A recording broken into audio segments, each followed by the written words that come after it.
guys. Welcome to Audrey's Reading Area. All right now. Shout out to my grandbabies, Korea, Sanaa, David III, and Caden. I love y'all and miss y'all so very much. Yes, I do. Yes, I do. Do, do, do, do, do. Alexa, what time is Audrey's Reading Area? Audrey reads in her area live at 5, and please subscribe. LIVE, live at 5. Won't you subscribe to Audrey's Reading Area? Just go to YouTube, look for Audrey's Reading Area, and go ahead and smash that subscribe button for me. Yes, yes, I have a book. I read a little bit to you before. I'm going to read a little bit again. Believe it or not, Ripley's Believe It or Not, totally gross stuff. Okay? Totally gross things. But I'm going to read things in here from this book that I have not read already. For instance, woo, some gross stuff in here. This, there's a few chapters in here, and let's read some stuff that I have not read. It says the yuck factor. Now and then we all have an experience that is totally gross. The yuck factor is part of life that everyone can identify with. No one likes to step in a pile of dog poop or bite into a wormy apple. But such revolting scenes in books and movies never fail to make us laugh. The truth is, it's great fun to experience disgusting stuff, especially when it's happening to someone else. Not you, someone else. No one had a better understanding of just how entertaining the yuck factor can be than Robert Ripley, creator of Believe It or Not. That's why they say Ripley's Believe It or Not. Totally gross. And yes, it is a scholastic book. Check it out. All right, now. It says Robert Ripley was the first cartoonist to become a millionaire. Can you imagine? One of the most interesting personalities of the 20th century, he traveled the globe in search of the oddest, most bizarre, and extraordinary people, places, and things to feature in his drawings.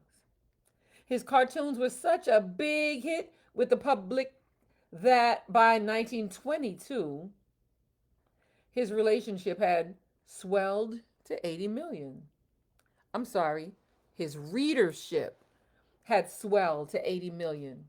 While doing research for his column, nothing delighted Robert Ripley more than to stumble across gross things that make other people shudder.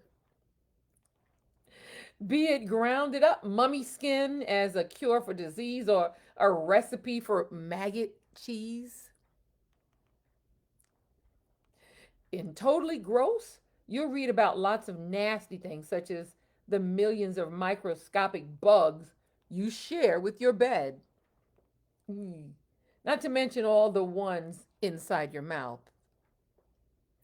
There are also stories about nasty events, such as insect infestations and really foul weather that are guaranteed to make you cringe. The pages of Totally Gross are filled with, well, totally gross stories and facts.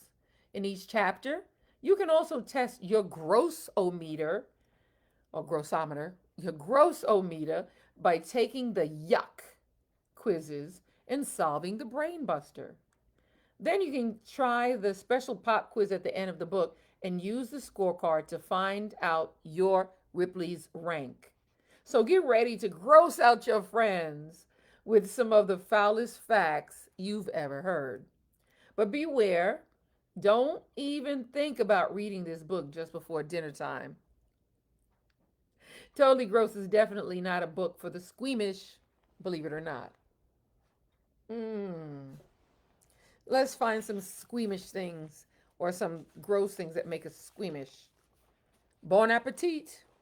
After you read this chapter, you'll never complain about eating your veggies again. It says, bring on the grub. Moth larvae, anyone? The witchetty grub, the larva of the ghost moth, which is found in the roots of the richety bush, is a favorite treat in Australia. It's lightly crunchy when baked, soft and buttery when eaten raw, and even tastier when toasted on a stick. Yuck. It says a company in the United States makes lollipops embedded with A, seaweed, B, fish, or C, worms, or D, mud. I'm thinking it's worms. Eat, eat, eat, eat. Let's see if I can find the answers. So this is page 5. I'm so grossed out thinking about that.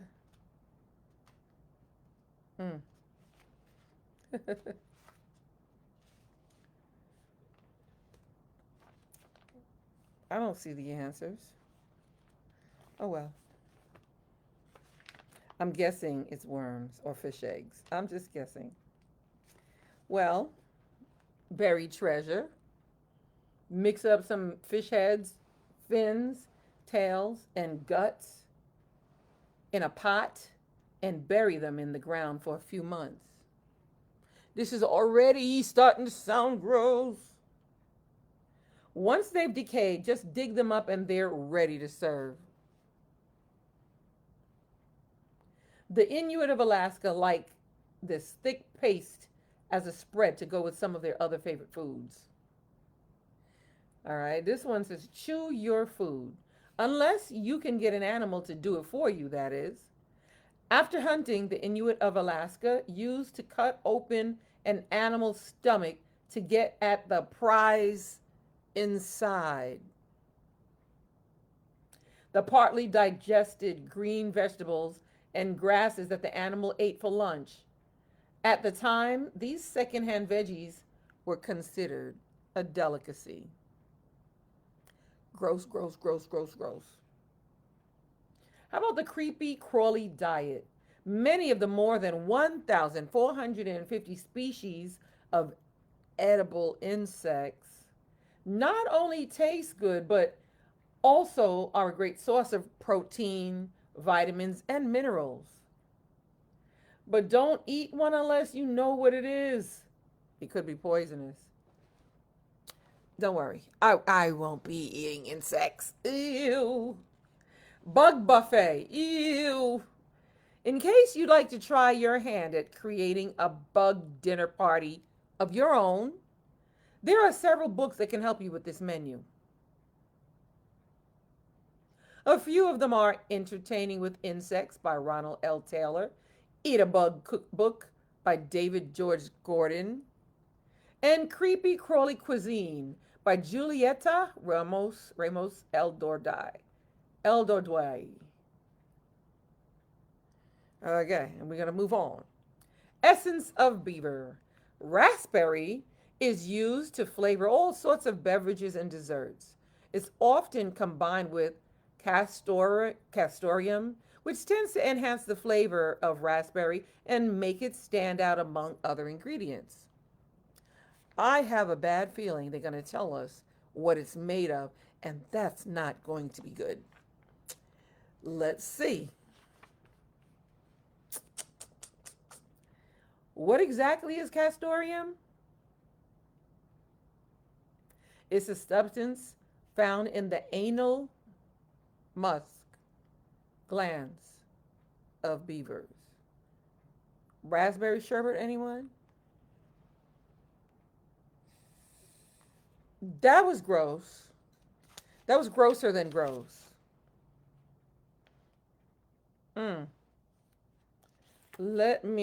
Snakes alive. In Hong Kong, snakes are the chief ingredients in both a popular broth and in a potent wine. Yeah, they really wanted to gross us out. They're grossing us out. Yeah. Let me skip to this thing I saw in the back of this book where it says, There's a bug in my tea. There's a bug in my tea. During the 1800s in Louisiana, a tea made with cockroaches was used as a remedy for tetanus, and cockroaches fried in oil with garlic were used to cure cases of indigestion. Mm-mm-mm. What gall? In China, cow gallstones used in traditional herbal medicines sell for more than 7,000 a pound. Yuck! Sick to death. Thousands of people died in London during the Great Cholera epidemic of 1854. At that time, it was thought that the disease was spread by evil strangers, but a local doctor, John Snow, didn't buy it. He discovered that among a group of healthy people working at London Brewery, one thing stood out. They did not drink from the Broad Street water pump. Mm. When Snow examined the water taken from the pump under a microscope, he found that it was filled with germs. From this, from this, Snow deduced that cholera was caused by water that had been contaminated by London's open sewers. Okay, mummy medicine. In Europe during the 12th century, ancient Egyptian mummy skin, did you hear me? Mummy skin, ew, mummy skin with the wrappings still stuck to it was boiled and ground up for use as a medicine. Oh, oh, oh. Yeah. Mm. Let's see where else. What else we can find? I'm gonna do a couple more. Mm. Mm. Let's see. What a yolk. Forget about rice. During the Middle Ages, people at weddings showered the newlyweds, with eggs. They threw eggs at the newlyweds. Bloodthirsty. When they camped, Mongol armies would often drink the blood of their horses to sustain themselves. They did this so that they would not have to light a fire to cook food, a practice that would surely alert their enemies to their whereabouts. Alrighty then. I think that it will be all that I am reading today from Ripley's Believe It or Not, Totally Gross. Totally gross. Well, I thank you for being here and listening to me read all these fun and exciting books. Yeah, I'm here with you. So please, please, please pick up a book on your own and read it. Yes, read it. It's so much fun to read. You learn, learn, learn. Thank you, Mom. Thank you, Victoria, for sharing my videos. And thank all of you for being here and liking and sharing my videos. Thank all of you for going to YouTube, looking for Audrey's Reading Area, and smashing that subscribe button. Yes. Guess I'll see you tomorrow, right? Bright and early, live. Live, live at 5. Tomorrow, I'll see ya tomorrow. It's only one day away. See you tomorrow here at Audrey's Reading Area.